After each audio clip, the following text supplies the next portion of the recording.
Muito bem, bom dia. Que paz do Senhor, meu irmão, encontre você, que a consolação do Espírito Santo possa te consolar nesse momento esses momentos aí de dor, de tristeza.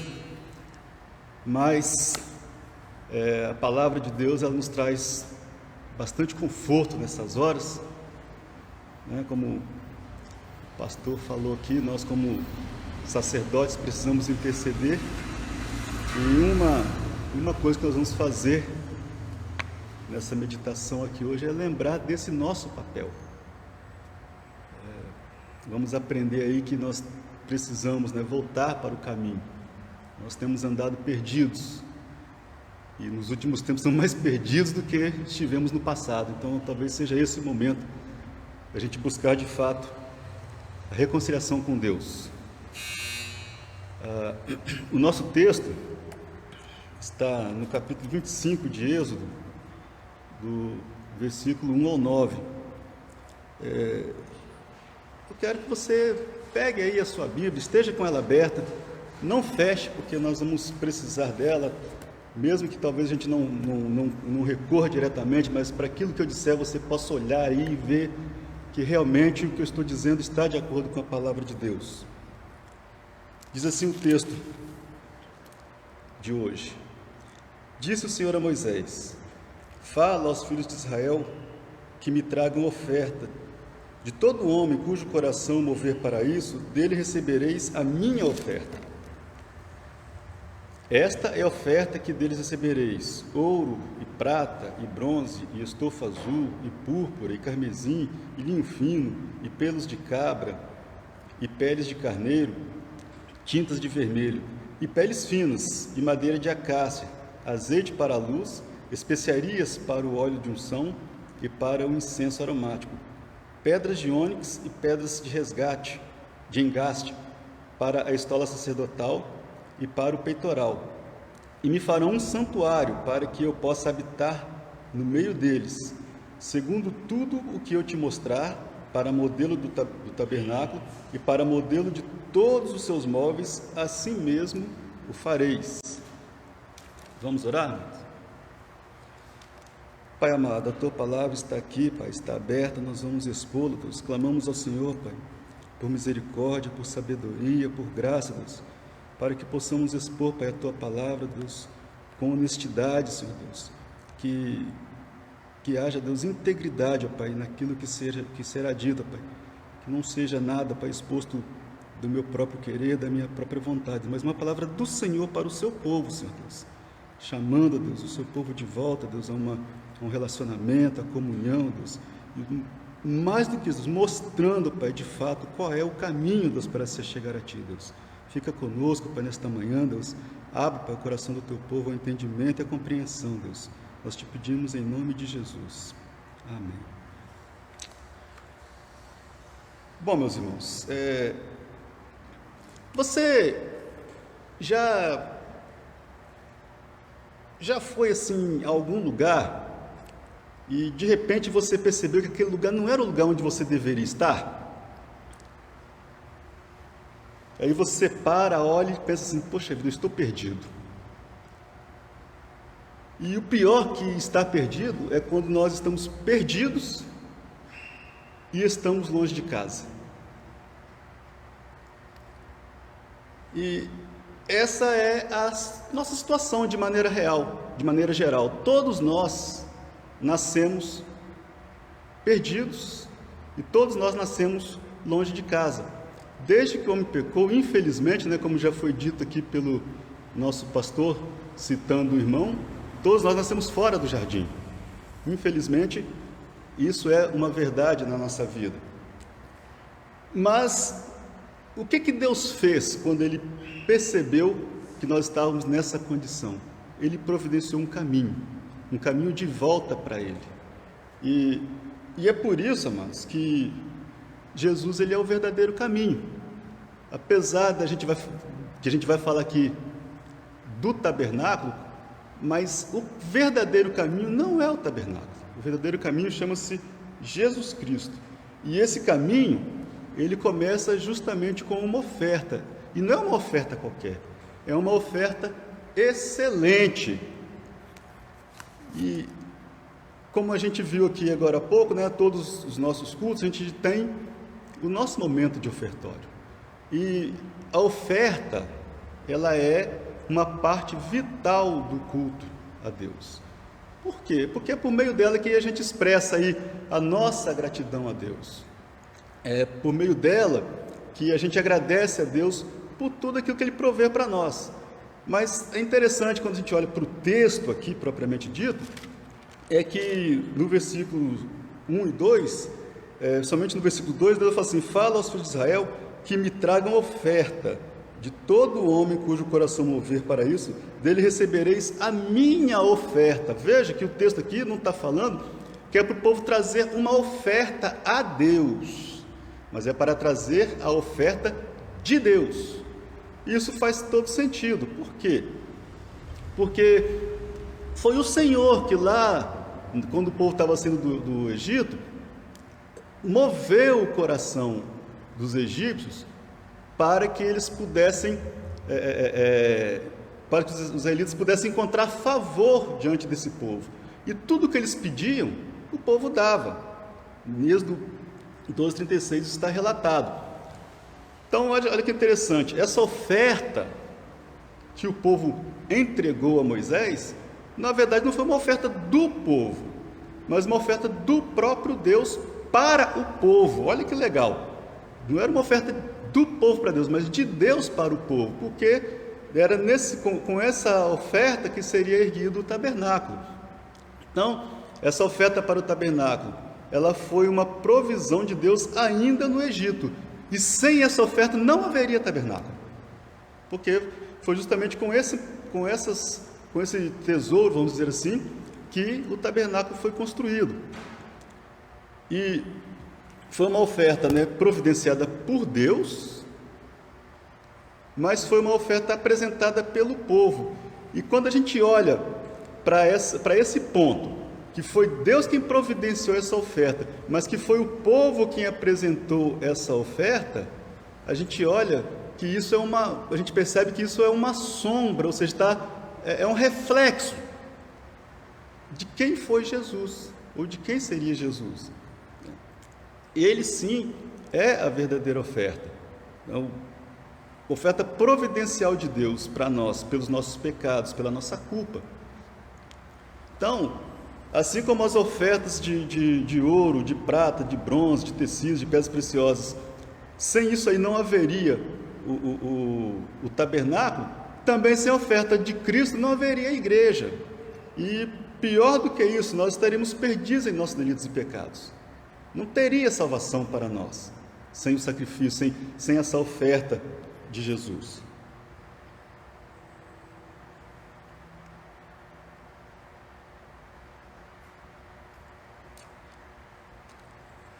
Então, Jesus ele também não é somente somente uma oferta, outro ponto interessante também é que o ouro, a prata, o bronze, todos os materiais que foram trazidos e apresentados pelo povo como oferta, tudo isso também aponta para o próprio Cristo. Por quê?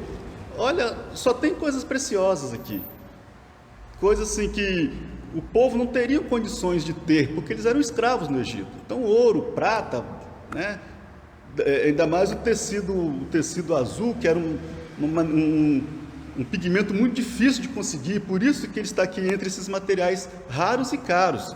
Aponta para quem? Aponta para a preciosidade que é Jesus.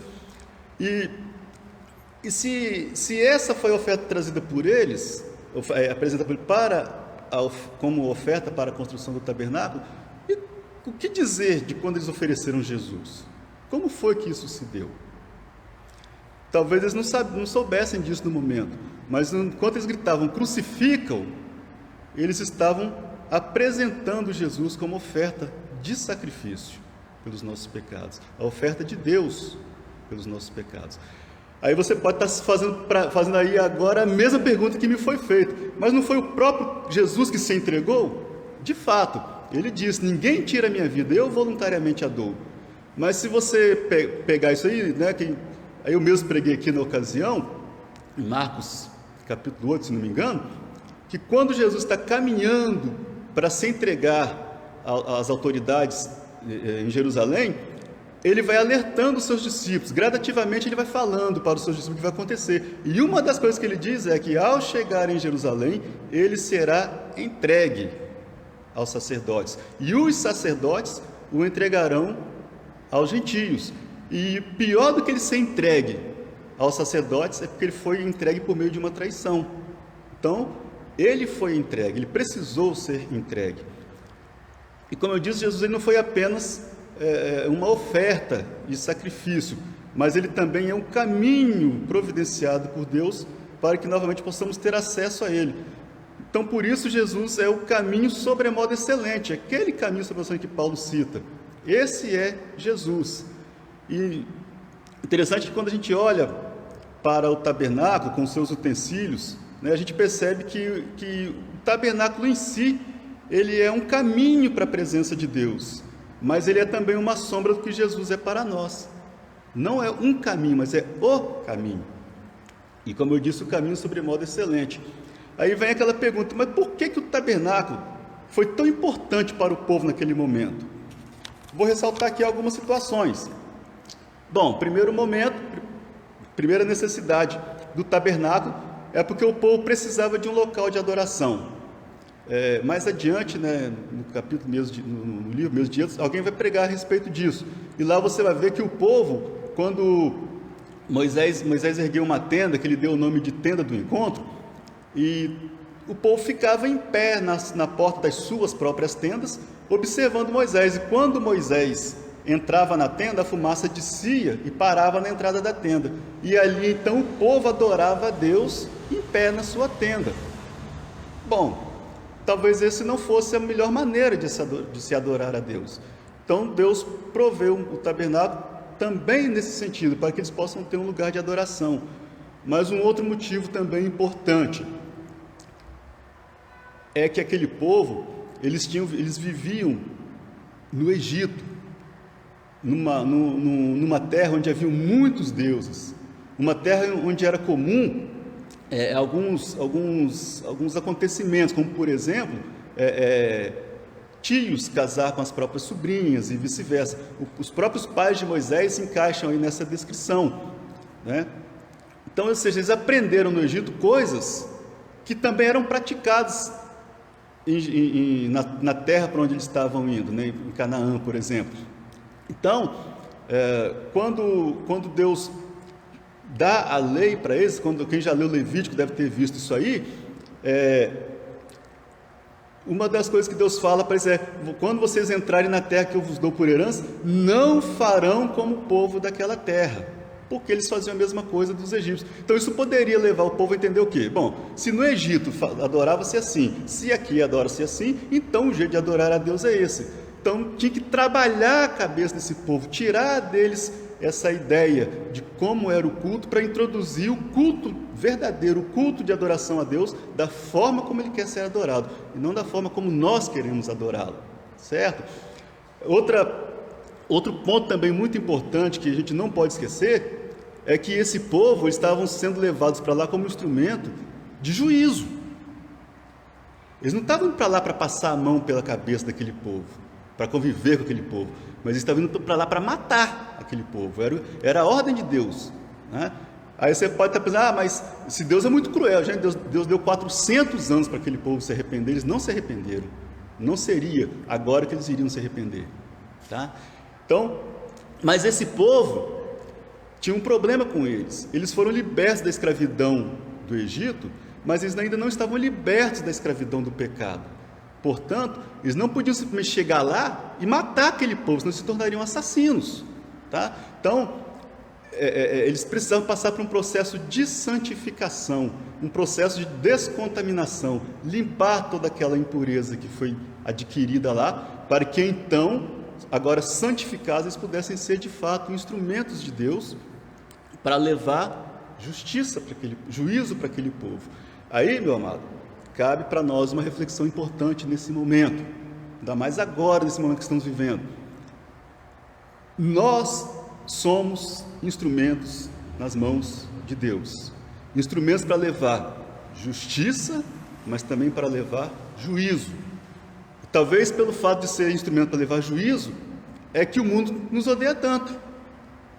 Porque é mais fácil para o mundo entender que nós estamos falando de juízo do que da justiça de Deus. Porque o mundo está cego ainda, né? Então, por isso que nós trabalhamos com essa questão dos nossos pequenos grupos, da amizade, né? Fazer a amizade primeiro, para depois desenvolver o evangelismo, para que a pessoa entenda que o que nós estamos apresentando para ela é a justiça de Deus por meio de Jesus Cristo, não o juízo de Deus. Aí é aquele caso, se a pessoa não receber a justiça, o que vem é juízo. Pois bem, e outro motivo também pelo qual o tabernáculo foi importante é o que eu vou descrever a partir de agora. Aí nós vamos ter que voltar lá no capítulo 3 de Gênesis, versículos 23 e 24.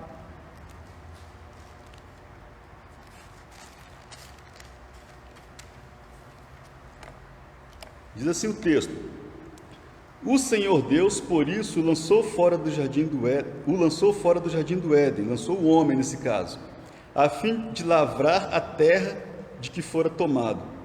E expulso o homem, colocou querubins ao oriente do jardim do Éden, e o refúgio de uma espada que se revolvia para guardar o caminho da entrada da árvore da vida. Então, veja que o homem, agora, manchado pelo pecado, ele não é mais digno de estar na presença de Deus, ele não é mais digno de estar no jardim de Deus. Portanto, o que Deus fez? Expulsou esse homem de casa. O jardim era a casa do homem. Então Deus expulsou esse homem de casa. Ou seja, Deus expulsou o homem da sua presença. E ao ser expulso, o homem não só se afastou do jardim, mas também se afastou de Deus.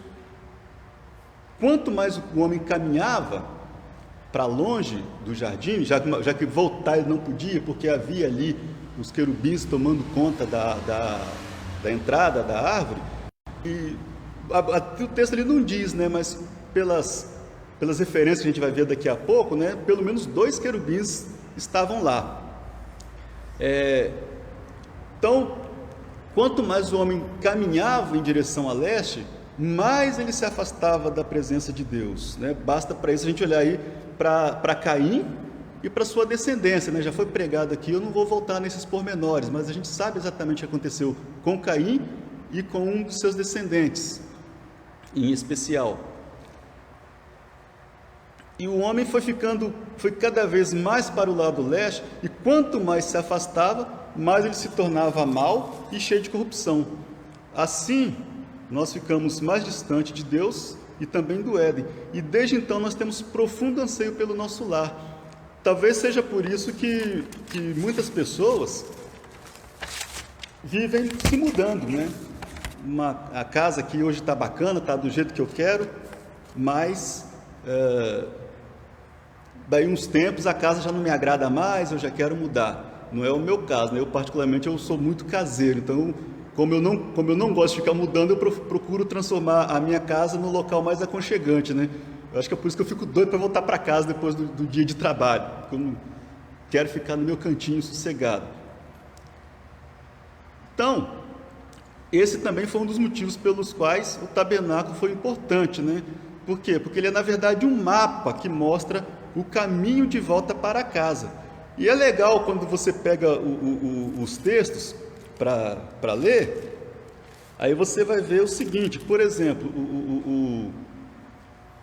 quando a gente vai lá em Gênesis capítulo 2, versículo 12, a gente vai ver que lá Deus fala, né, o texto fala, né, que havia ouro naquele local, mas no final fala que havia ali também a pedra de ônix. Olha que interessante, né? A própria entrega da oferta por parte do povo, ela começa dessa mesma forma, para trazer ouro, mas também para trazer a pedra de ônix, bem como as pedras de engaste.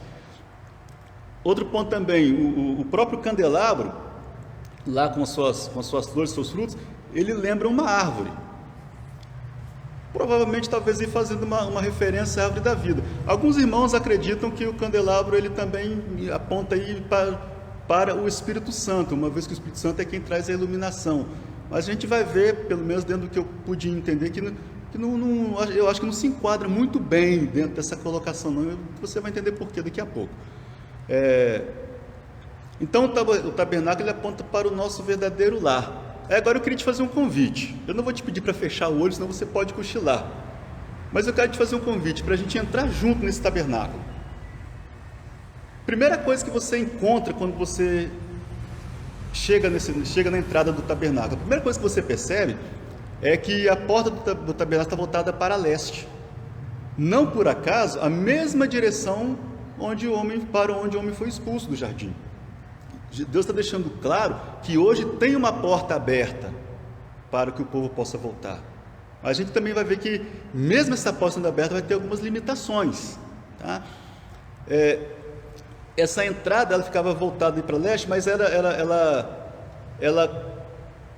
dava, o primeiro acesso que ela dava era para um altar de sacrifício. Aí isso é interessante, porque o altar ele não aponta diretamente para a pessoa de Jesus Cristo. Jesus Cristo não simboliza, o altar não simboliza Jesus, mas aquilo que era oferecido ali sim. É interessante porque os cordeiros que eram ali oferecidos, bem como todos os animais, porque a gente lembra muito do cordeiro, mas ali também eram oferecidos pombas, rolinhas, né? Tudo isso aponta para Jesus, porque Ele foi a oferta pelo nosso pecado. Então, tudo aquilo ali aponta nessa direção. E quando nós pensamos no altar, a gente só se lembra de animais. Mas olha que legal, você já parou para pensar que também eram queimados pães e bolos ali? Aí isso é importante a gente pensar, porque quando a gente ouve falar do Cordeiro, a gente associa imediatamente as palavras de João Batista. Eis o Cordeiro de Deus que tira o pecado do mundo. Mas ele também era oferecido pão, e Jesus também já afirmou em algumas ocasiões que ele é o pão da vida. Por isso que precisava ser também oferecido ali os pães, né, bolos e de maneira geral.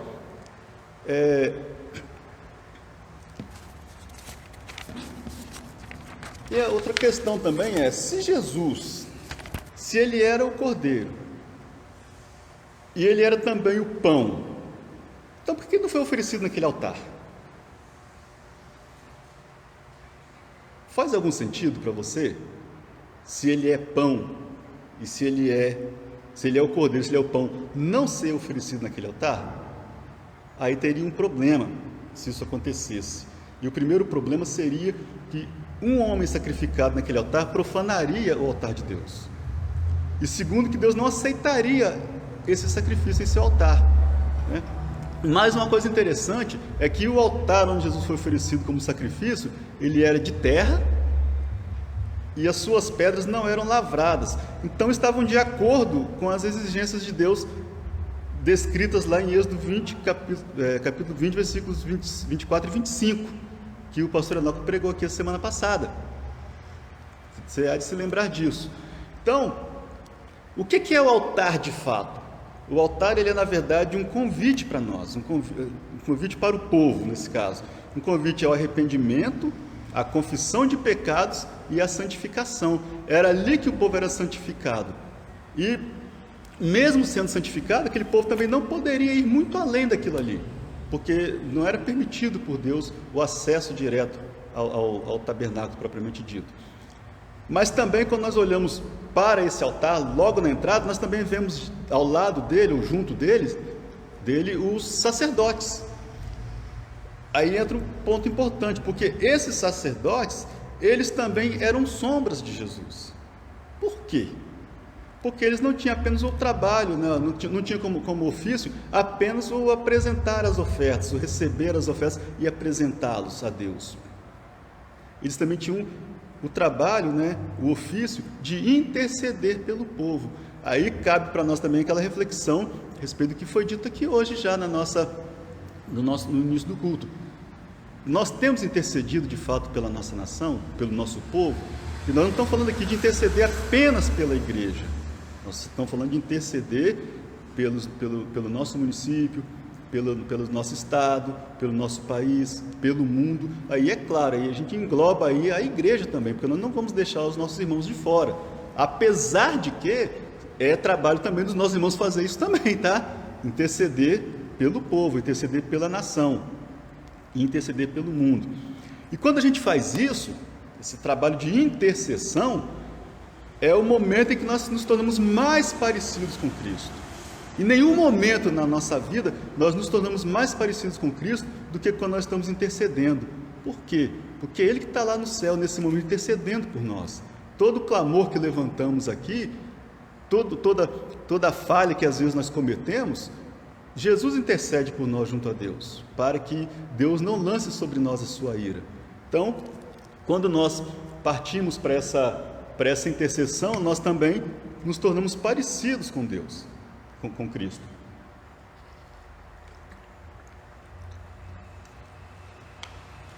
E o que tinha depois do altar? Muito bem, depois do altar havia uma mesa, e sobre essa mesa 12 pães expostos em duas colunas com 6 pães cada. E é interessante a gente perceber que nada é mais simbólico que uma mesa quando nós falamos de comunhão. É justamente porque nela nós compartilhamos o nosso alimento. Mas também é em volta da mesa que a gente recebe os nossos amigos, com quem a gente conversa, com quem a gente trata de determinados assuntos. Mas para o judeu, a mesa ela tinha um simbolismo todo especial. Por isso que ela está ali, né? É uma mesa do Senhor. E é também um convite de Deus para a comunhão, para o relacionamento com aquele Deus que é o provedor do pão de cada dia. Então, esses pães também precisavam estar ali todo o tempo, né, sendo trocados aos sábados, e simbolizavam a presença de Deus. Por isso é também chamado de pão da presença. Tá? É interessante a gente perceber isso aí, porque quando Deus coloca essa mesa, o que Ele está buscando demonstrar ali para o seu povo é que Ele está aberto à comunhão, chamando o povo de volta à comunhão com Ele, mas também ao mesmo tempo Ele está dizendo: olha, o pão que vocês vão receber parte de mim, eu sou o provedor, vocês não têm que contar com esperar, com aquilo que vai ser produzido na terra, porque se eu não permitir que a terra produza, a terra não vai produzir. Portanto, aquele pão também apontava nesse sentido. E são 12 pães justamente para representar cada tribo. Cada tribo receberia de Deus o seu próprio alimento. E um outro motivo também é que todos eram bem-vindos para poder comer com Deus. É interessante porque eu não sei, né, se quando os irmãos puseram essa mesa que está aqui, onde a gente fazia, pelo menos, agora não está usando mais para a ceia, eu não sei se eles tiveram essa ideia da questão da comunhão, né?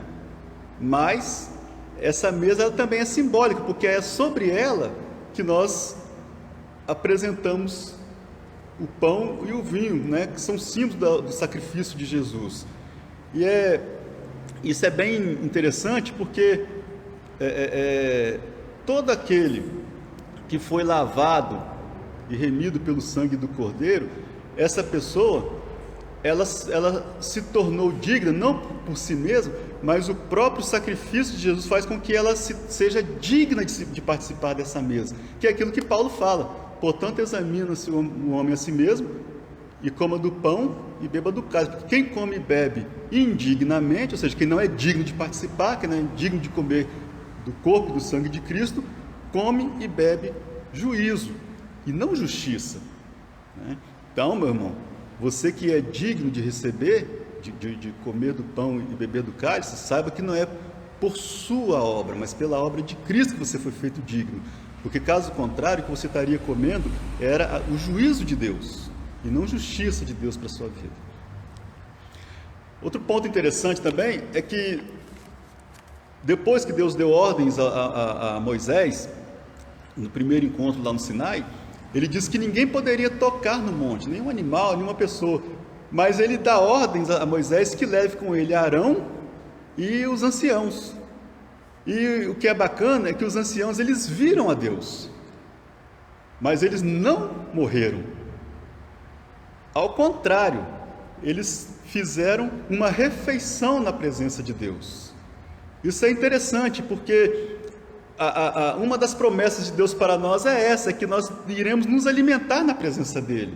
O próprio Jesus fala que não vai comer mais do pão, nem beber do vinho, enquanto ele não puder, enquanto nós não estivermos mais com ele, né? Enquanto nós não estivermos com ele, para juntos participarmos dessa mesa. E isso aí vai caminhando para um ponto interessante, porque o próprio Jesus também manda que essa mesa seja organizada por eles, né? Pelos seus discípulos. E o que tinha diante dessa mesa? Diante dessa mesa tinha um candelabro. Esse candelabro, como já citei aqui, ele lembrava uma árvore, simbolizando aí talvez a árvore da vida, mas o candelabro, ele é sempre uma luminária. Ele não é outra coisa, ele não é uma árvore, ele não é uma seta, nada disso. Ele é uma luminária. Qual que é a função da luminária? A função da luminária é prover luz. Por isso que ele ficava aceso a noite inteira, porque não podia faltar luz na casa do Senhor, na morada do Senhor. E também, ao mesmo tempo que ele iluminava a casa, ele também dava uma direção para o caminho até Deus. E ele também aponta para Jesus, porque lá em Apocalipse, no capítulo 21, na parte C do versículo 23, João diz que o Cordeiro é a lâmpada, né? Naquele contexto ali, João está falando a respeito da cidade santa, né? com seus 4 muros, seus 12 portões e tal, e ali ele fala que o sol já não é mais necessário, porque o próprio Deus ilumina, e também diz que o Cordeiro é a lâmpada. Então esse candelabro aqui, ele aponta também nessa direção. E apesar do candelabro iluminar o caminho que conduz a Deus, o máximo que se podia chegar era até o reposteiro. Não tinha como passar dali. Por quê? Porque ali ainda havia o quê? 2 anjos, 2 querubins, para lembrar que a entrada para a árvore da vida ainda estava fechada. Não teria como você passar por ali. Na verdade, nem mesmo o sacerdote, o máximo que ele podia chegar é até aquela cortina. Por quê, né? O texto aqui não diz, mas mais adiante a gente vai ver, alguém vai pregar a respeito disso, e junto a essa cortina chamada reposteiro, está o altar do incenso. E era ali o mais próximo possível de Deus que o sacerdote podia chegar para fazer intercessão pelo povo. Nenhuma outra pessoa que não fosse sacerdote podia chegar até ali. E para passar dessa cortina, apenas o sumo sacerdote, uma vez por ano, e isso sim, depois de passar por um processo de santidade, de santificação tremendo, que ele tinha que apresentar sacrifício pelo povo, sacrifício por si mesmo, se santificar de fato, para depois então entrar. E ainda assim tinha todo um processo, porque se ele não fosse achado limpo o suficiente, ele morria lá dentro, e teria-se um grande problema, porque ninguém mais poderia entrar. E dentro desse lugar santíssimo, depois dessa cortina, o que havia? Havia ali uma arca. E o que tinha dentro dessa arca? Dentro dessa arca estava um pouco do maná. Dentro dessa arca estava o bordão florescido de Arão, mas também lá estavam as tábuas com os 10 mandamentos. Como já foi dito aqui, essas tábuas simbolizavam a aliança de Deus com o povo, e era feito em 2 vias, porque todo documento que você faz, ainda hoje, é pelo menos em 2 vias, né? Você vai assinar um contrato de locação de imóvel, por exemplo, você tem a sua via, que fica com o locador, com o locatário no caso, e a via do locador, tá? Então, tudo que você vai fazer em termos de contrato bilateral, tem que ter duas vias. Então, com Deus aqui também não era diferente. Por isso também, por ser o símbolo da aliança de Deus com o povo, era também chamado de Arca da Aliança. Isso significa o seguinte, que do céu Deus reina sobre o seu povo, mas a arca é o estrado dos seus pés na terra, é sobre ela que está apoiado os pés de Deus, né? Por isso talvez que Isaías, quando teve lá aquela visão do trono de Deus, ele viu a fumaça, ele viu a aba das vestes de Deus, mas não viu os pés de Deus. Não é porque estavam cobertos pela aba do vestido, mas porque estava apoiado sobre a terra.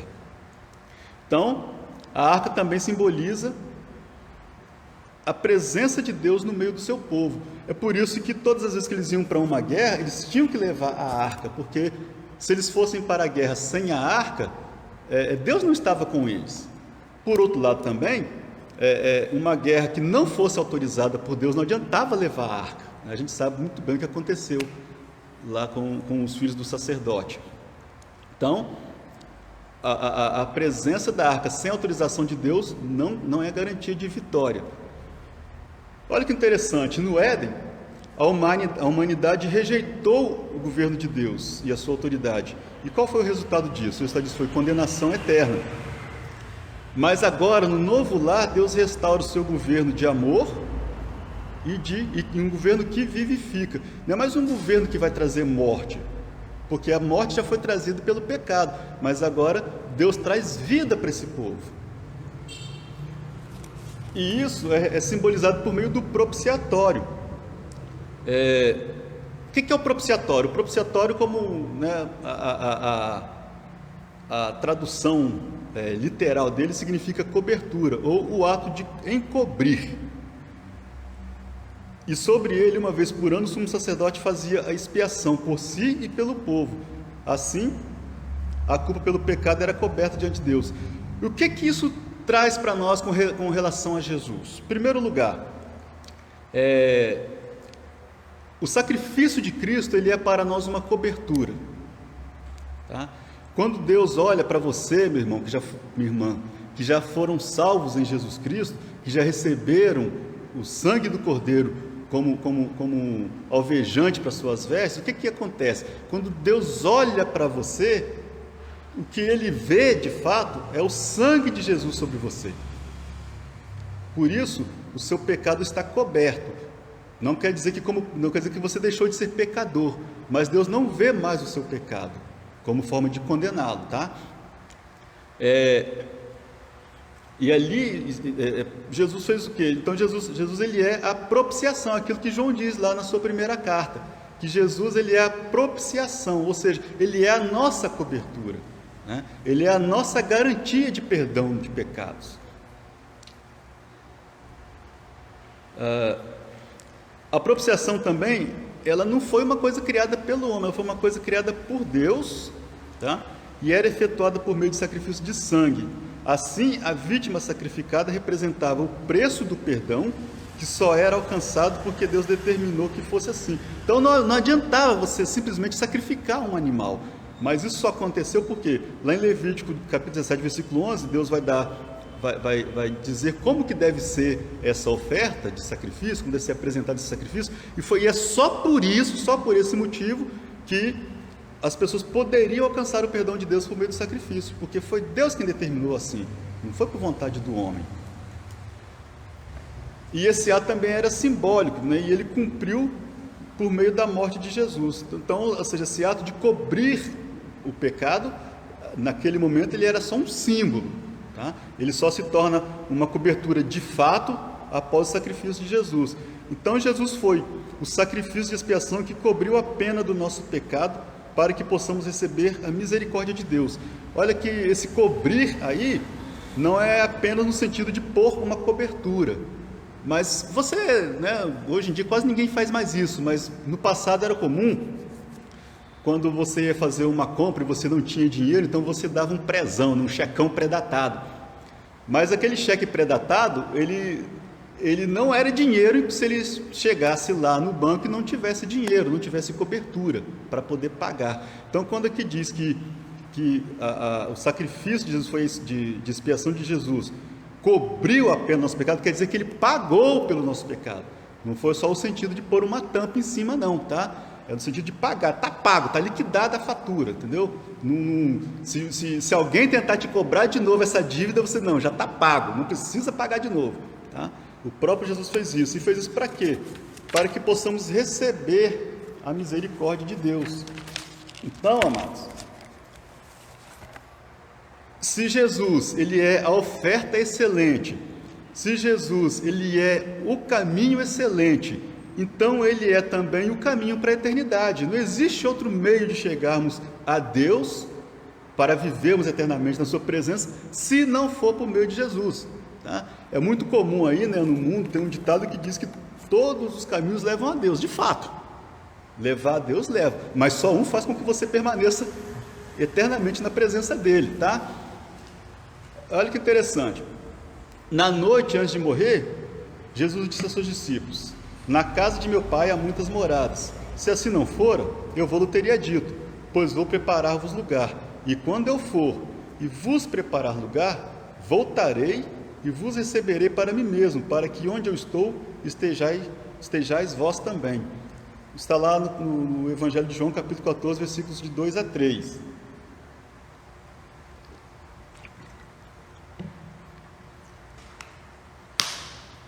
E quando a gente olha para essas palavras de Jesus e a gente entende esse contexto do tabernáculo, a gente passa a perceber que o apelo feito por Deus por meio dos seus profetas, tornai-vos para mim e eu tornarei para vós outros, se cumpriu perfeitamente em Jesus. Olha que legal, bacana, né? Por quê? Porque Deus, ele não apenas se tornou para o seu povo, não apenas se voltou para o seu povo, mas ele veio habitar no meio deles.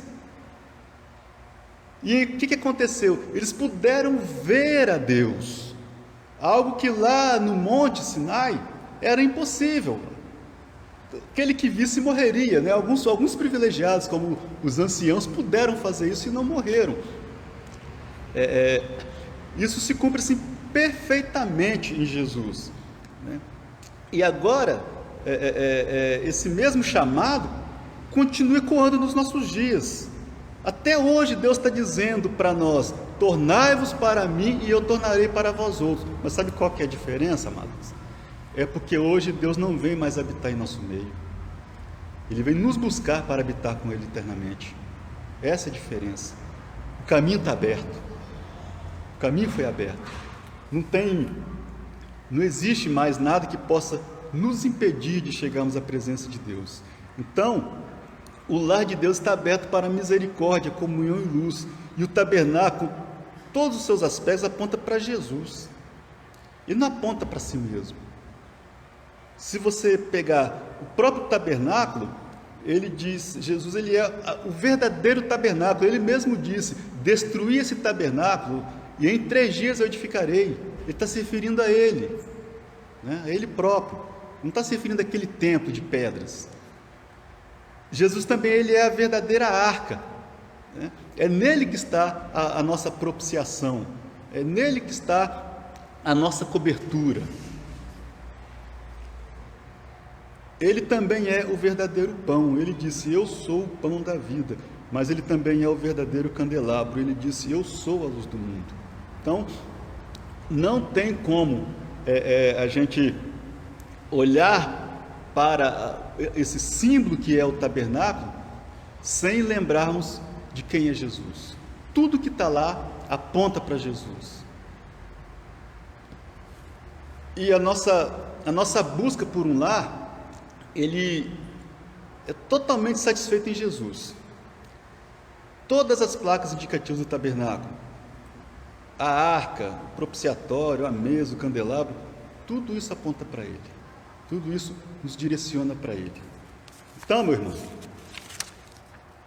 eu quero te pedir para fechar os olhos. Onde quer que você esteja, a menos que você esteja dirigindo, né? Não feche os seus olhos. Mas eu gostaria que você fechasse seus olhos agora e prestasse atenção numa coisa. Primeira coisa que eu quero que você preste atenção é você, meu irmão, que está ouvindo essa mensagem, mas que talvez você ainda não tenha tido um encontro com Deus. Pense no que vai ser dito aqui agora. E você que talvez já caminhou, já conheceu o caminho, mas hoje você se acha desviado desse caminho, mantenha seus olhos fechados. Presta atenção no que eu vou dizer. Então, hoje, meu irmão, não há mais cortina fechada. A cortina foi rasgada no momento em que Jesus morreu. Não há mais querubins com espadas flamejantes. O caminho para a árvore da vida está aberto. E a única coisa que te impede de chegar até ela é o seu pecado. Portanto, é necessário que você confesse a Deus o seu pecado, que você se arrependa dele, que você peça perdão, e assim você possa voltar para Deus. O tabernáculo com seu altar nos convida ao arrependimento e à confissão dos pecados. Jesus, o verdadeiro tabernáculo, veio chamar os pecadores ao arrependimento. Então, você pode chegar a Deus por meio do caminho que é Jesus. E ele é um caminho apertado, de fato, mas tem de ser assim, para que você não se desvie dele nem para a esquerda nem para a direita. Mas acredite, acontece, tá? Eu sou prova disso, eu me desvio do caminho, mas pela graça e misericórdia de Deus, fui chamado de volta. Também não tem como você se perder, porque Jesus, ele é a própria luz que te conduz à presença de Deus, para receber a salvação e gozar eternamente da presença de Deus. Portanto, amado, este é o momento, este é o ponto de você tomar uma decisão. Você que ainda não recebeu Jesus como seu Senhor e Salvador, é o momento de você fazer isso na sua vida. E você, meu irmão, que já caminhou com Deus, que você já recebeu dele a promessa de vida eterna, mas que está desviado do caminho, é o momento de você olhar para a luz. Jesus hoje ele é para nós um letreiro, um neon gigantesco, uma seta de todo tamanho, dizendo: o caminho é por aqui. Ele diz que ele é a porta das ovelhas, quem entrar por ele também encontrará pastagem, encontrará descanso, encontrará repouso. Você está vivendo atribulado sem necessidade. Esse é o momento de você buscar a Deus, de você buscar Jesus, e assim se acertar com Deus, poder voltar para a árvore da vida. O próprio Cristo fala que ao vencedor darei comer da árvore da vida. Então, meu amigo, meu irmão, o caminho está aberto. É o momento de você voltar, é o momento de você se acertar com Deus. Que o Senhor te abençoe. Amém.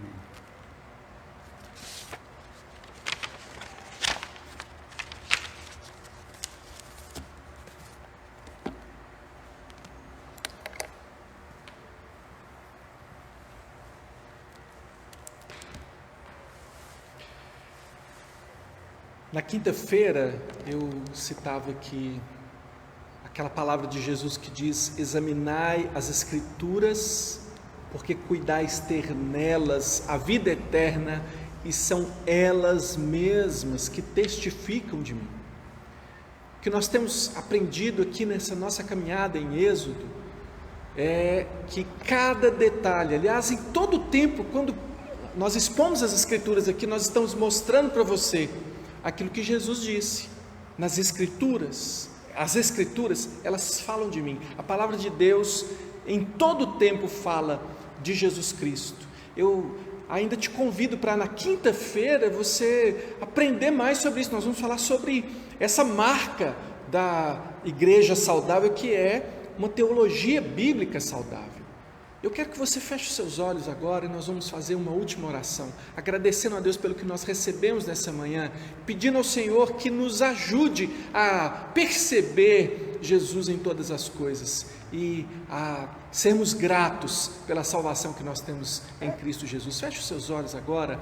Senhor Deus, nós somos agradecidos ao Senhor, agradecidos porque o Senhor sempre deu o passo em nossa direção para se revelar a nós.